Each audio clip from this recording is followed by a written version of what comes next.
ഇന്നത്തെ ദിവസം കുറച്ച് കലിപ്പിലാണ് തുടങ്ങിയത്. വേറൊന്നുമല്ല, ലിയോയും ടോട്ടോയും കൂടി മുട്ടൻ പണി എന്നതേം പോലെ തന്നതാണ്. ഓരോ ദിവസവും അതിന്റെ കാഠിന്യം കൂടി വരിക എന്നല്ലാണ്ട് കുറവില്ല കേട്ടോ. ഇന്ന് രാവിലെ എണീച്ചപ്പോ എന്റെ 2 ചെടികൾ നശിപ്പിച്ച്, ചെടിച്ചട്ടി പൊട്ടിച്ച്, പത്രമൊക്കെ കീറി നശിപ്പിച്ച്, സിറ്റ് ഔട്ടിൽ മണ്ണ് കൊണ്ടുപോയിട്ട് ഇത്ര ചെയ്തുള്ളൂ. ഞാൻ ഇത്ര ചെയ്തുള്ളൂ എന്നുള്ള മട്ടിൽ രണ്ടും കൂടി ഇരിക്കുന്നുണ്ടായിരുന്നു. എന്റെ അടുത്ത് രണ്ടാക്കും നല്ല ചീത്ത കേട്ടിട്ടുണ്ട്. ഒരു കൂസലും ഇല്ലാതെ വീണ്ടും അവിടെ തന്നെ വന്നിരിക്കുന്നുണ്ടായിരുന്നു. അപ്പൊ പിന്നെ ഞാനും മക്കളും കൂടി ചെറുതായിട്ടൊന്ന് പേടിപ്പിക്കാൻ ഒരുങ്ങിയതാണ് കേട്ടോ. ടോട്ടോക്ക് വലിയ പേടിയൊന്നുമില്ല, ലിയോക്ക് ജസ്റ്റ് ഒരു പേടിയുണ്ട്. അവന് 7 മാസമല്ലേ പ്രായമായിട്ടുള്ളൂ, അതിൻ്റെതായിട്ടുള്ള കുരുത്തക്കേടാണ് കേട്ടോ. പുറത്തുനിന്ന് ഒരാൾ വന്നാല് വമ്പും വീറും കാട്ടി അവൾ പേടിപ്പിച്ച് ഓടിക്കാൻ വലിയ ആളാണെന്നുണ്ടെങ്കിലും നമ്മളെടുത്തതാ ഇമാതിരി ചെറിയൊരു നുറുങ്ങു വിദ്യകളിൽ തന്നെ ഓൻ പേടിച്ച് ഓടും. അങ്ങനെ ഓനെ കുറച്ചേരം പേടിപ്പിച്ചതിന് ശേഷം ഞങ്ങൾ തമ്മിൽ സെറ്റ് ആയിട്ടോ. കാരണം എനിക്ക് ഓനെ കാണുമ്പോ ഓന് കുഞ്ഞു കുട്ടിയല്ലേ, 7 മാസമല്ലേ പ്രായമായിട്ടുള്ളൂ, ഓന് വലിപ്പം നോക്കണ്ട. അങ്ങനെ ഞങ്ങൾ വീണ്ടും പറഞ്ഞ് കോംപ്രമൈസ് ആക്കി ഒരു സെൽഫി വീഡിയോ എടുക്കാൻ നോക്കിയതാ. പക്ഷെ ഓന്റെ മുഖം തന്നെ കണ്ടിട്ട് ഒന്ന് പേടിച്ചു പോയിട്ടുണ്ട് കേട്ടോ.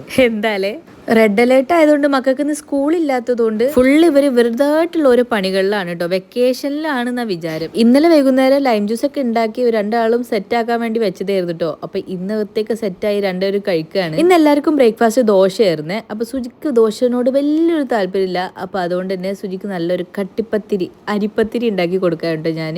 മക്കൾ അതിന്റെ ഇടയിൽ കൂടെ വീണ്ടും ലൈം ജ്യൂസ് ഉണ്ടാക്കി നാളത്തേക്കുള്ളത് സെറ്റ് ആക്കുന്നുണ്ട് കേട്ടോ. ഓഫീസിലേക്ക് പോകാൻ വേണ്ടിയിട്ട് സുജി ഇതാ കുളിച്ച് റെഡിയായി ഫുഡ് കഴിക്കുകയാണ്. ഒറ്റ പത്തിരി മാത്രമേ ഉണ്ടാക്കിയുള്ളൂ കേട്ടോ. അതുകൊണ്ട് തന്നെ അതിന് ഡിമാൻഡ് ആയിരുന്നു. ആദ്യം വന്നൊരു ഉരുളെടുത്ത് പോയി. പിന്നെ ഞാൻ അവിടെ വായും പൊളിച്ച് വന്നപ്പോൾ സുജി എനിക്കൊരു ഉരുള തന്നു. പാവം ഹെൽത്തിൽ കുറച്ച് കോൺഷ്യസ് ആയതുകൊണ്ടായിരിക്കും വേഗം തന്നത്. ഞങ്ങൾ വണ്ടി സർവീസിന് കൊടുത്തതാണ് കേട്ടോ. അതിന് പകരമായിട്ട് ഷോറൂമിൽ തന്നതാണ് ഈ വണ്ടി. അപ്പൊ ഞങ്ങളെല്ലാവരും ഇതിന്റെ ഭംഗി ആസ്വദിക്കുകയായിരുന്നു. ഈ വണ്ടിന്റെ മൊത്തം ലുക്കിനേക്കാളും ഇന്റീരിയറിനേക്കാളും ഞങ്ങൾക്ക് കൂടുതൽ ഇഷ്ടപ്പെട്ടത്, അതായത് എനിക്കും മക്കൾക്കും കൂടുതൽ ഇഷ്ടപ്പെട്ടത്, ഡോർ ലോക്ക് ആക്കുമ്പോഴുള്ള ആമ ഉൾവലിയണ പോലുള്ള ഈ ഒരു ഹാൻഡിൽ സിസ്റ്റം ആയിരുന്നു കേട്ടോ. അത് നന്നായിട്ട് ഇഷ്ടപ്പെട്ടതുകൊണ്ട് സുജിനെ പോകാൻ സമ്മതിക്കാതെ അത് അൺലോക്കാക്കി ലോക്കാക്കി കളിക്കായിരുന്നു ഞാനും മക്കളും. ഓരോരോ വിനോദങ്ങൾ. കുറച്ച് കഴിഞ്ഞപ്പോ ഒരു ഗുഡ്സ് ഓട്ടോ വീട്ടിലോട്ട് വരുന്നു. സുജി ചെറിയൊരു സർപ്രൈസ് എന്നതാണ്. രാവിലെ ചെടി നശിപ്പിച്ചതിന് ഞാൻ ഫുള്ള് കലിപ്പിലായിരുന്നല്ലോ. അതുകൊണ്ട് തന്നെ പുതിയ 2-3 ചെടിയും വാങ്ങി, പുതിയൊരു പോട്ടും വാങ്ങി. ലിയോക്കും ടോട്ടോക്കും മണ്ണ് കിട്ടുന്ന സ്ഥലത്ത് കുറച്ച് നല്ല ഉരുളൻ കല്ലുകൾ കൊണ്ടിടാൻ വേണ്ടിട്ട് അതും വാങ്ങി സെറ്റാക്കി വെച്ചിട്ടുണ്ട്. ഇനി ഇവരെ മണ്ണുകളി ഒന്ന് എനിക്ക് കാണണം. നാളെ മക്കളെ സ്കൂളിൽ ഇവരെ ഫേവറേറ്റ് ഫുട്ബോൾ ടീമിന്റെ ജേഴ്സി ഇട്ടിട്ട് വേണം കേട്ടോ പോവാന്. അതുകൊണ്ട് തന്നെ ചന്തു ജേഴ്സി വാങ്ങി വന്നതാണ്. മക്കൾ രണ്ടാളും പോർച്ചുഗൽ ഫാൻസ് ആണ് കേട്ടോ. ചന്തു കൊണ്ടുവന്നതോ ഫ്രാൻസിന്റെ ജേഴ്സി ആയി പോയി. മക്കൾ രണ്ടാളും വമ്പൻ കച്ചറാക്കിയതുകൊണ്ട് തന്നെ